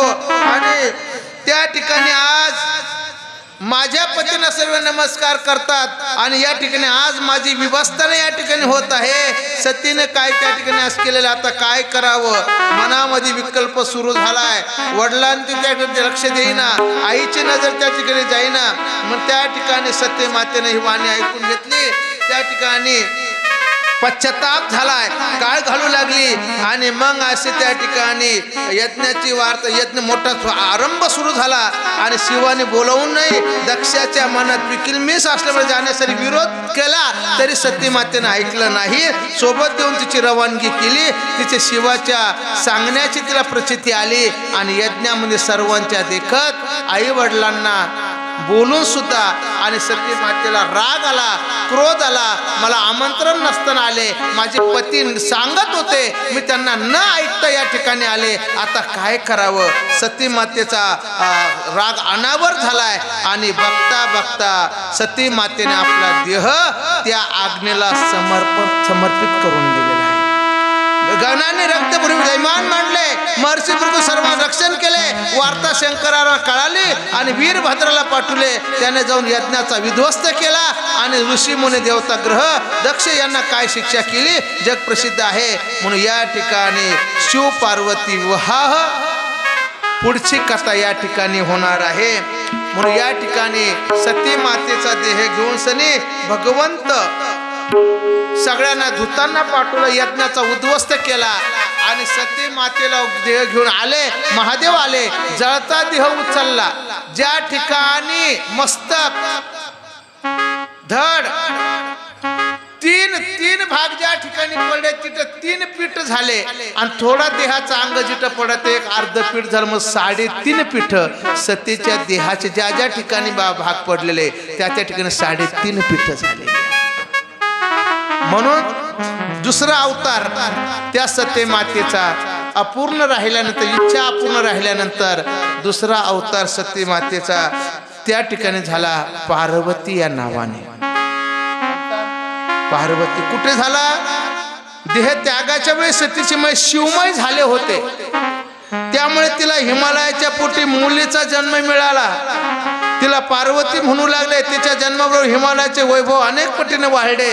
आणि एकदा नारद मुनी आले, आपल्याला मुलगी झालेली आहे, कोणी संत आले तर आपण भवितव्याची चिंता करतोय. नारद मुनी आले आणि महाली आले. नारद मुनीचे आगतम स्वागतम केले, यथायोग्य पूजा केली आणि सर्व परिवार त्यांना दंडवत घातलाय. पार्वतीला त्याच्या चरणावर घातलंय, कोणी? हिमालयाने.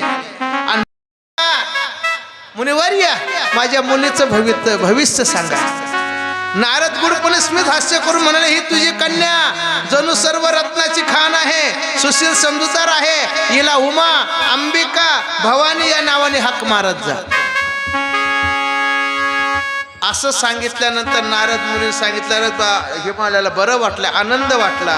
पण ऐका, एवढं ऐकून खुश होऊ नका. हिच्या भविष्यात काही दोष सुद्धा आहे. दोष या ठिकाणी आहे, ते दोष ऐकून घ्या. हिला असा नवरा मिळणार आहे, कसा? उदास, विरक्त, नग्न, अमंगल, अघुरी, जोगी असा हिला नवरा मिळणार आहे. कारण हिच्या हस्तरेषा असे सांगत आहे. ही नारदाची भविष्यवाणी ऐकून सर्वांनी दुःख झाले, पण पार्वती मात्र आनंदित झाली. त्याचे रहस्य नारदांना कळाले नाही. इतर सर्वांचे डोळे मात्र पाणावले होते. पार्वती माता मुकाटाने सखीजवळ जाऊन बसली आणि हिमालयन नारदांना यावर उपाय विचारला असता म्हणाले, अरे नीट ऐक, विधी लिखित कोणाला चुकत नाही. कोण बोलायला लागला? नारद मुनी. आपण काही करा, आपल्या जे विधी लिखित आहे त्याच्या व्यतिरिक्त काही कोणाला मला मिळत नाही. या प्रपंचामध्ये काही करा, जे होणार तेच होणार. विधी लिखित आहे. आपली विधी कधी लिहिल्या जाते? कधी लिहिल्या जाते? मुलगा किंवा मुलगी जन्माला आले की रात्रीच्या 12 वाजता 5वीच्या दिवशी ज्ञानोबा वर्णन करतात. कागा लल्हाटीचे लिहिले न मोडेगा काही केले, काळे गोरे पण धुतले फेटोने. आपली विधी लिखित चुकत नसते. म्हणून या ठिकाणी हेच होणार आहे असं बोलून सने नारद मुनी त्या ठिकाणी बोलायला लागलेले आहे. आणि आता शिव पार्वती विवाह बरं का उद्या होणार. काय होणार? उद्या होणार. उद्या या ठिकाणी शिवस्थान या ठिकाणी देवदेवता करणार आहे. आणि महादेवाचं शिव पार्वती विवाह उद्या या ठिकाणी संपन्न होणार आहे. आणि उद्या प्रभू रामचंद्राच्या चरित्राला उद्यापासून महादेव पार्वतीच्या संवादाला सुरुवात होणार आहे. आणि ती कथा आपल्याला उद्यापासून श्रवण करायची आहे. आजची कथा याच ठिकाणी विश्राम घेत आहे. जरा भगवंताचं भजन करा.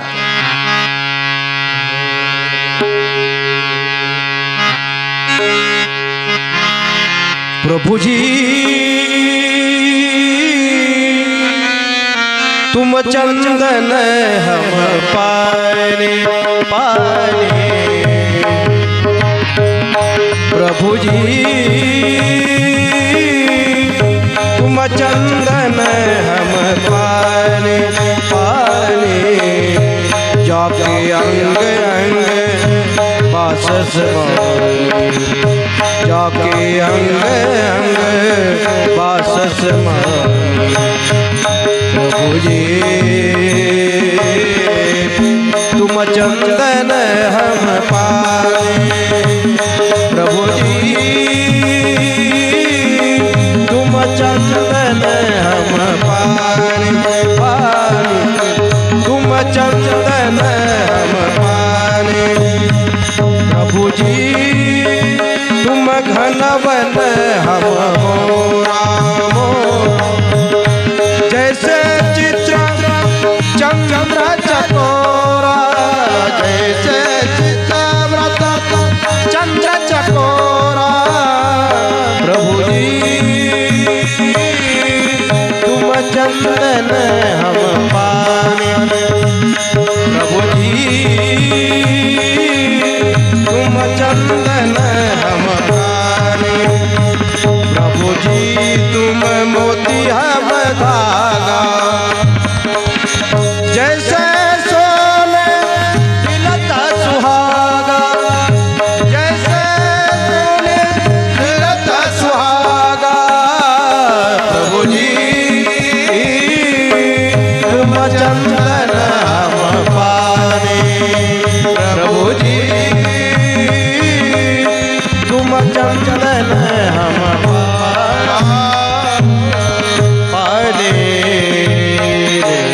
बोलो राम राम राम, बोलो श्याम श्याम श्याम. बोलो राम राम राम, बोलो श्याम श्याम श्याम. बोलो राम राम राम, बोलो श्याम श्याम श्याम. राम राम राम, बोलो श्याम श्याम श्याम. बोलो राम राम राम राम राम, बोलो श्याम श्याम श्याम श्याम श्याम. बोलो राम राम राम राम राम राम, बोलो श्याम श्याम श्याम श्याम श्याम. बोलो राम राम राम, बोलो श्याम श्याम. बोलो राम राम राम, बोलो श्याम श्याम श्याम. बोलो राम राम राम, बोलो श्याम श्याम श्याम. बोलो राम राम राम, बोलो श्याम श्याम श्याम. राम सिया राम जय जय राम. सिया राम सिया राम जय जय राम. सिया राम सिया राम सिया राम जय जय राम.